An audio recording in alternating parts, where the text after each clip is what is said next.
কেন সকালের প্রার্থনা খুবই গুরুত্বপূর্ণ? সকালের প্রার্থনার গুরুত্ব বাইবেলের আলোকে অত্যন্ত তাৎপর্যপূর্ণ।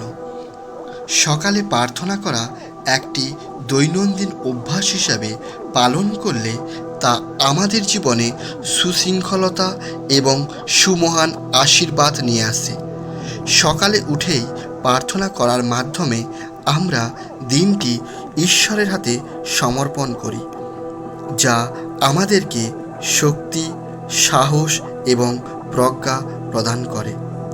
এটি আমাদের মনকে শান্ত করে এবং আমাদেরকে সমগ্র দিনের জন্য প্রস্তুত করে তোলে। প্রাতঃকালে প্রার্থনা করা মানে হলো ঈশ্বরের সাথে গভীর সম্পর্ক স্থাপন করা। এটি আমাদের আত্মাকে পুনর্জীবিত করে এবং আমাদেরকে আধ্যাত্মিকভাবে শক্তিশালী করে তোলে। প্রার্থনার মাধ্যমে আমরা ঈশ্বরের নির্দেশনা ও সাহায্য চাইতে পারি, যা আমাদের জীবনের বিভিন্ন চ্যালেঞ্জ মোকাবেলায় সাহায্য করে। সকালে প্রার্থনা করার ফলে আমরা আমাদের জীবনের উদ্দেশ্য ও লক্ষ্য স্পষ্টভাবে বুঝতে পারি এবং সেই অনুযায়ী কাজ করতে পারি।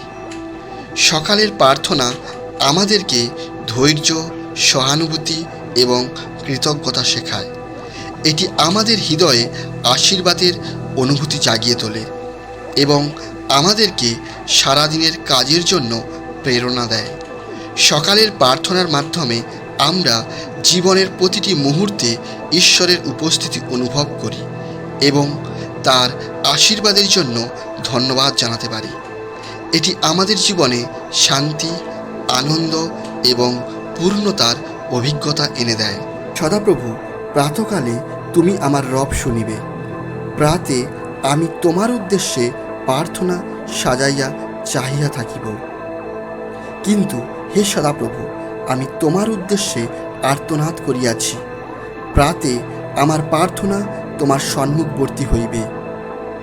প্রাতে আমাকে তোমার দয়ার বচন শোনাও, কেননা তোমাতে আমি নির্ভর করিতেছি। আমার গন্তব্য পথ আমাকে জানাও, কেননা আমি তোমার দিকে নিজ প্রাণ উত্তোলন করি।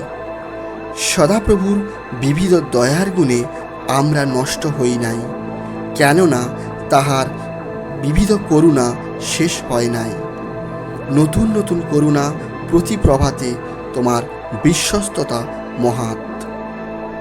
পরে অতি প্রত্যুষে রাত্রি পোহাইবার অনেকক্ষণ পূর্বে তিনি উঠিয়া বাহিরে গেলেন এবং নির্জন স্থানে গিয়া তথায় প্রার্থনা করিলেন।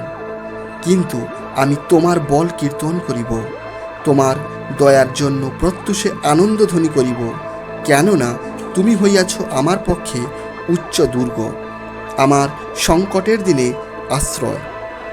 প্রত্যুষে আমাদিগকে তোমার দয়াতে তৃপ্ত করো, যেন আমরা যাবজ্জীবন আনন্দ ও আহ্লাদ করি। আমি প্রভাতের অগ্রেও আর্তনাদ করিলাম, আমি তোমার বাক্যসমূহের অপেক্ষাতে ছিলাম।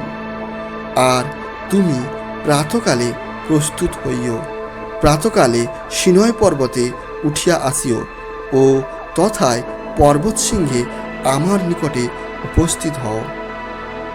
পরে তাহারা প্রত্যুষে উঠিয়া সদাপ্রভুর সম্মুখে প্রণিপাত করিলেন এবং ফিরিয়া রামায় আপন বাটিতে আসিলেন। আর ইলকানা আপন স্ত্রী হান্নার পরিচয় লইলে সদাপ্রভু তাহাকে স্মরণ করিলেন। আর সমস্ত লোক তাহার কথা শুনিবার জন্য প্রত্যুষে ধর্মধামে তাহার নিকটে আসিত। সদাপ্রভুর স্তব করো, হে পরাৎপর, তোমার নামের উদ্দেশ্যে সঙ্গীত করা উত্তম। প্রাতকালে তোমার দয়া ও প্রতিরাতে তোমার বিশ্বস্ততা প্রচার করা উত্তম। পরে তিনি লোকদিগকে বিদায় করিয়া বিরলে প্রার্থনা করিবার নিমিত্ত পর্বতে উঠিলেন। সন্ধ্যা হইলে তিনি সেই স্থানে একাকী থাকিলেন। সেই সময় তিনি একদা প্রার্থনা করণার্থে বাহির হইয়া পর্বতে গেলেন আর ঈশ্বরের নিকটে প্রার্থনা করিতে করিতে সমস্ত রাত্রি যাপন করিলেন। পরদিন তাহারা পথে যাইতে যাইতে যখন নগরের নিকটে উপস্থিত হইল, তখন পিতর অনুমান 6 ঘটিকার সময় প্রার্থনা করিবার নিমিত্ত ছাদের উপরে উঠিলেন। সতত আনন্দ করো, অবিরত প্রার্থনা করো। সর্ববিধ প্রার্থনা ও বিনতি সহকারে সর্ববিষয়ে সর্বসময়ে আত্মাতে প্রার্থনা করো এবং ইহার নিমিত্ত সম্পূর্ণ অভিনিবেশ ও বিনতি সহ জাগিয়া থাকো। তোমরা প্রার্থনায় নিবিষ্ট থাকো, ধন্যবাদ সহকারে এ বিষয়ে জাগিয়া থাকো। কোনো বিষয়ে ভাবিত হইও না, কিন্তু সর্ববিষয়ে প্রার্থনা ও বিনতি দ্বারা ধন্যবাদ সহকারে তোমাদের যাচ্ছা সকল ঈশ্বরকে জ্ঞাত করো। অতএব তোমরা একজন অন্যজনের কাছে আপন আপন পাপ স্বীকার করো ও একজন অন্যজনের নিমিত্ত প্রার্থনা করো, যেন সুস্থ হইতে পারো। ধার্মিকের বিনতি কার্য সাধনে মহাশক্তিযুক্ত। ক্লেশে ধৈর্যশীল হও, প্রার্থনায় নিবিষ্ট থাকো। আমেন।